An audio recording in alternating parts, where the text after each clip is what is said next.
अगर आप भी चाहते हैं बिट्टू मलंगिया इंटरटेनमेंट का ऑडियो वीडियो सबसे पहले आप तक पहुंचे, तो लाल बटन को दबाकर चैनल को सब्सक्राइब करें और बेल आइकन दबाना ना भूलें।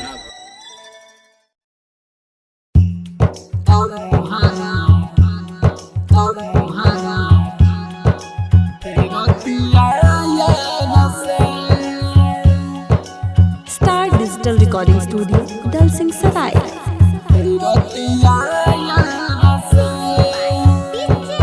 Presented by Bittu Malangia Entertainment. Singing by RJ Albela. आइल बिया ससुरार से तमुहावा फिरतिया यार से। आइल बिया ससुरार से तमुहावा फिरतिया यार से। बनाई के दीवाना करे ले ईमाना, करे ही चाह में खाई नहीं खाना। मन भर गईल एकर प्यार से तमुहावा फिरतिया यार से। आइल बिया ससुरार से तमुहावा फिरतिया यार से।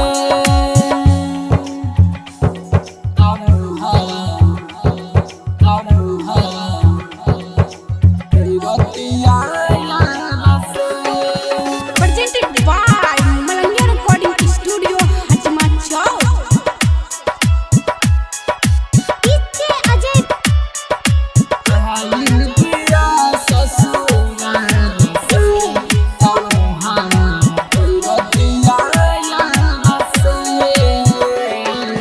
झूठे बावादा झूठे बाकसम हो कईल इरादा भइल भसम हो। निभावे न पावे ई प्रेम के रसम हो। अब ना ऐसन झांसा में फंसब हो।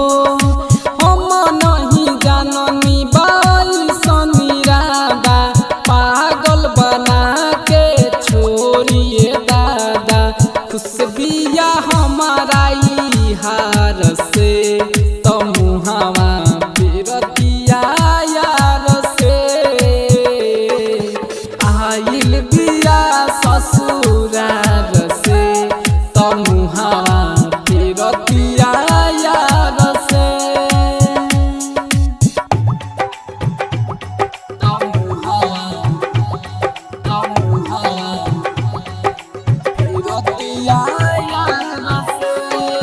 Presented by Malangia Recording Studio, Hajma Chowk. Singing by RJ Albela.